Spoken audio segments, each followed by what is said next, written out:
Saola batters Hong Kong with strong winds and heavy rain before moving away. The storm leaves a trail of damage in different parts of the city. And transportation services gradually resume after the departure of Saola.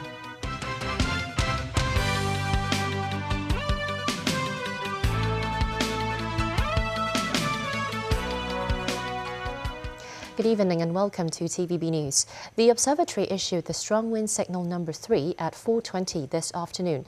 This after Hong Kong issued its first number 10 warning signal since 2018, while the city was battered by Super Typhoon Saola, which has now been downgraded to a severe tropical storm. Over the course of last night and early this morning, various areas in Hong Kong sustained damage caused by strong winds. Timothy Lee has our top story.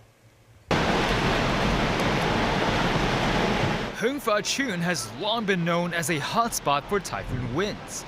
But the strength of Super Typhoon Saola really put on a show last night near the shores of the Hong Kong Island housing estate. Despite calls by the government to stay away from the sea, some ignored warnings to capture the powerful waves, only to get all wet mere moments later. Trees in the area toppled during the powerful storm. Such sights were common throughout the early morning. This resident said he was rarely in Hong Kong during previous number 10 tropical cyclone warning signals, but was very excited at the opportunity to experience Saola himself. Yesterday marked the first hurricane signal number 10 issued in the city since Typhoon Mangkhut in 2018. Across Saiwan, street signs and lampposts could be seen shaking violently. In Causeway Bay, some residents still ventured outside despite the poor weather conditions.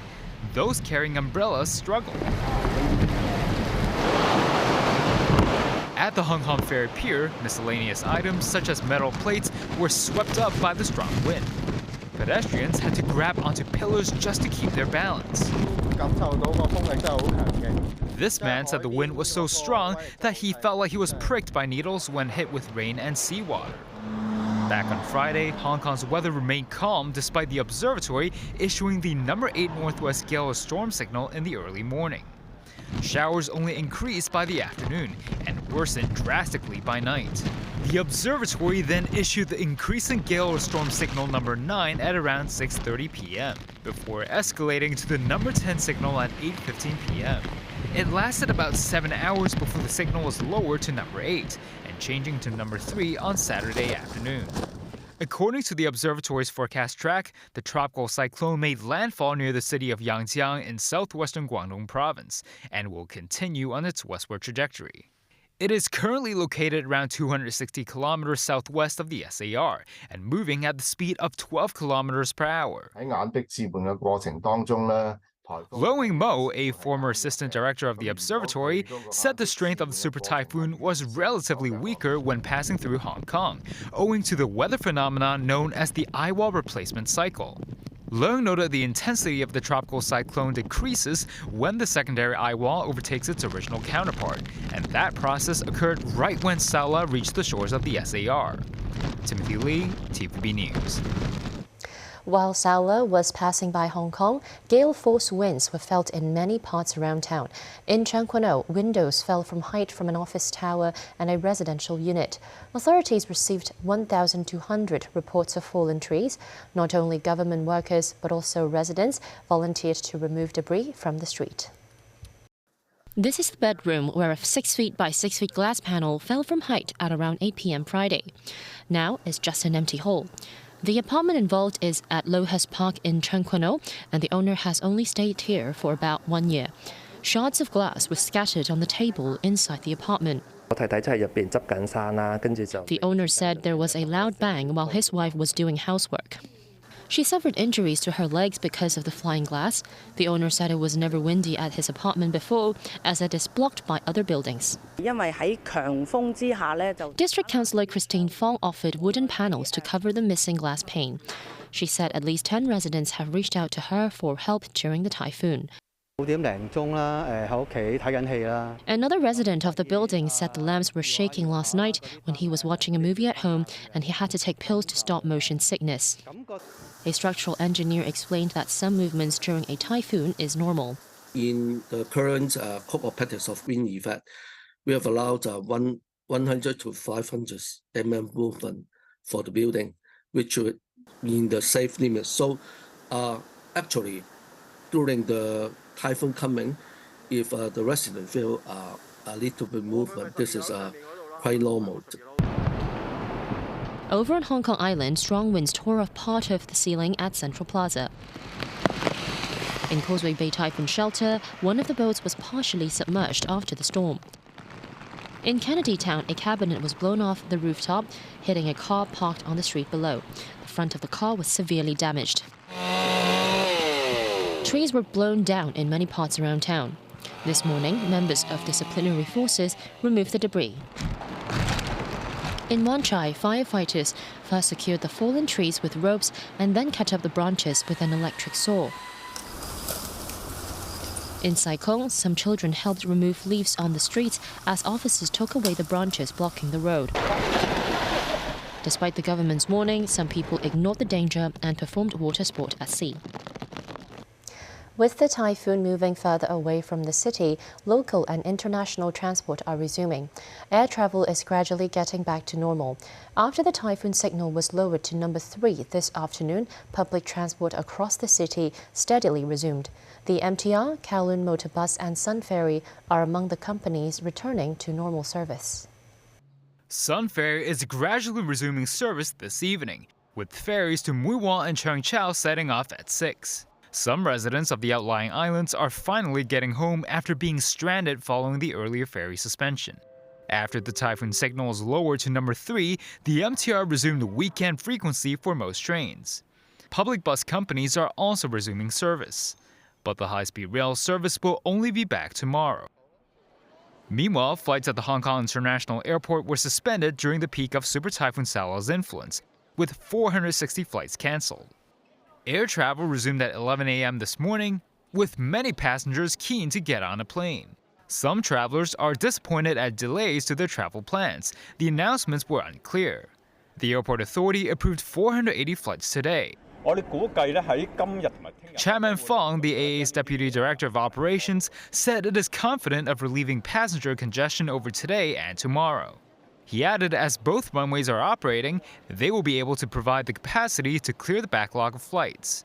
Timothy Lee, TVB News. In Japan, the radioactive element tritium has been detected for the first time in seawater off the crippled Fukushima nuclear power plant since the release of treated wastewater from the facility.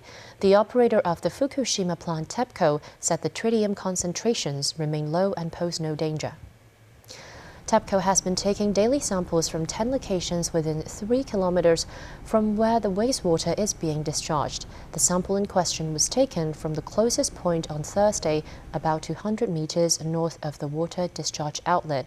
The reading was 10 becquerels per liter, which TEPCO has set as the minimum level detectable for daily rapid analysis. Any reading of 700 becquerels per liter or above would halt the discharge. Japan's decision to release the water has come under fire from local activists and foreign governments, particularly China, which has banned all aquatic product imports from Japan. 16 men and 2 women suspected of being part of a gang that robbed armored vehicles were killed Friday in a shootout with police in South Africa's northern Limpopo province. South Africa's National Police Commissioner, Fanny Masemola, told reporters the shooting lasted about an hour and a half. The gang was suspected of robbing armored vans, carrying cash from banks in at least 3 provinces. Police seized 7 automatic rifles and 10 vehicles, including sports cars from the gang. Cash and transit heists are common and often violent crimes in South Korea, with gangs usually heavily armed. Still ahead on tonight's news. Vladimir Putin says he expects to meet Chinese leader Xi Jinping soon. In Singapore, a landslide victory for a former PAP member in the city-state's presidential election. And India launches its first solar mission.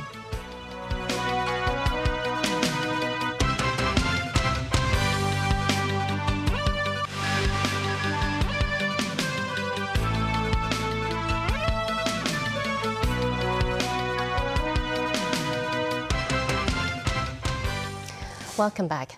The Kremlin has suggested Vladimir Putin will visit Beijing next month. The Russian president also said he expects to meet his Chinese counterpart Xi Jinping soon when he spoke to students at the start of the school year. David Garrett reports. Word spread in this small town that a famous visitor was coming. And as the door opened, cheers filled the air. Vladimir Putin had arrived to greet the people of Turgenovo in the Tver region just west of Moscow.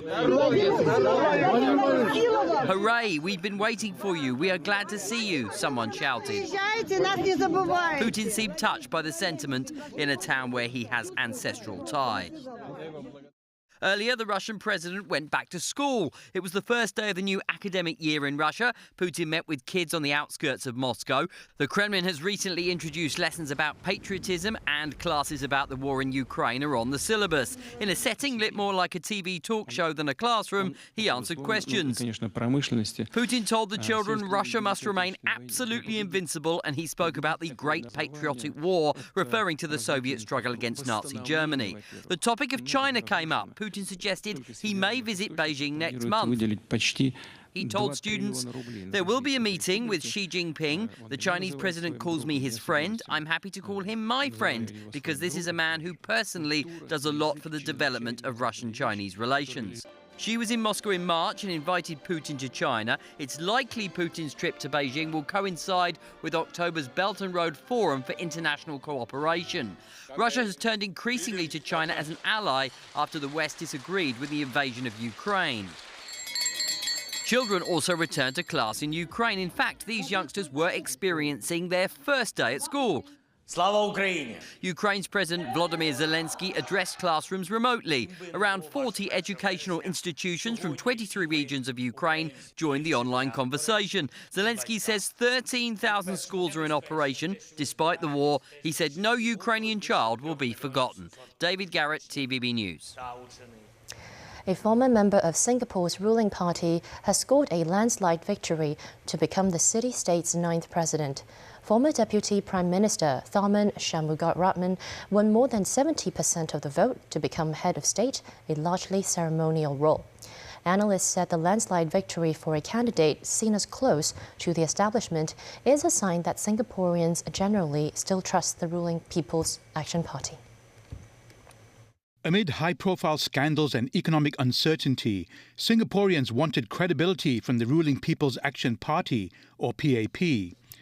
And according to one political analyst, the city-state's new president, Tharman Shanmugaratnam, is as credible as they come.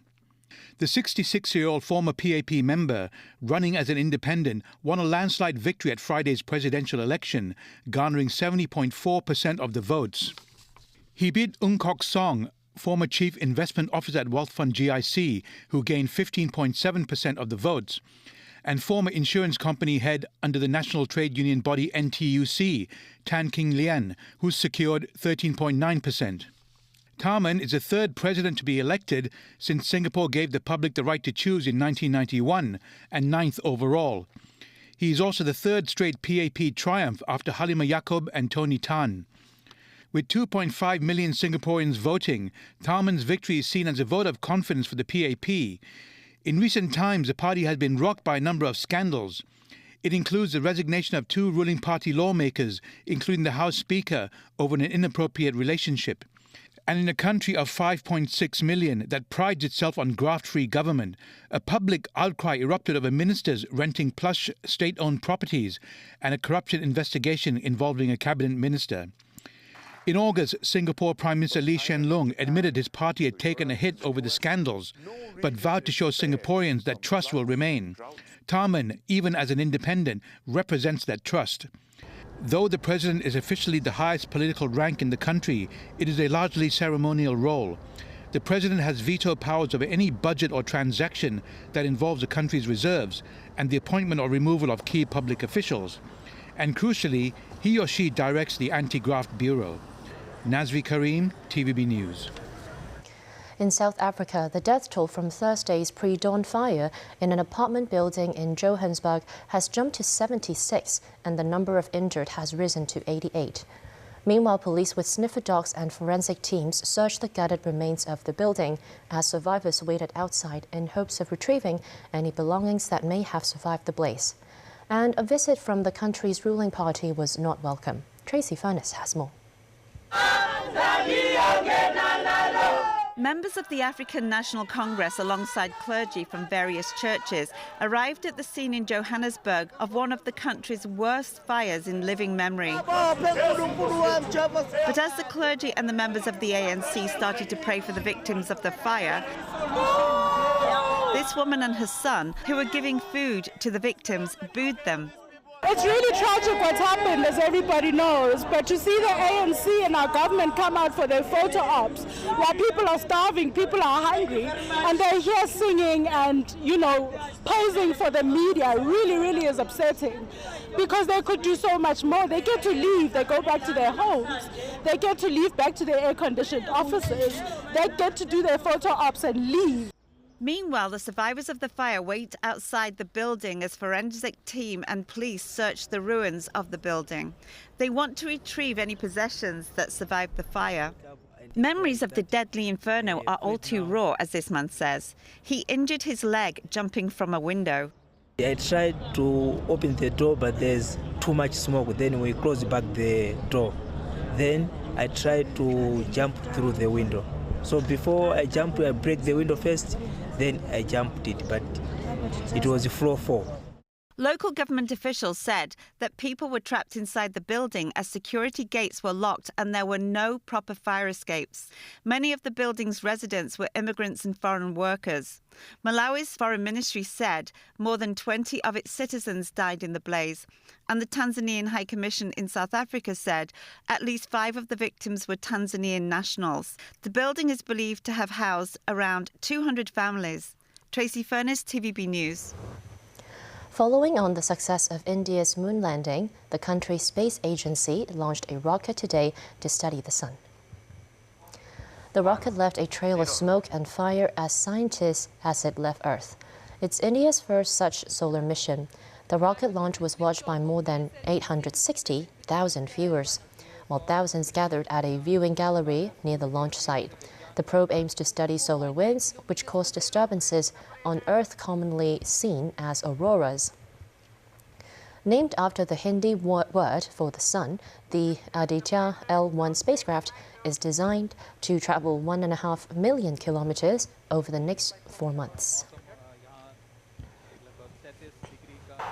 That's the news. Thanks for joining us.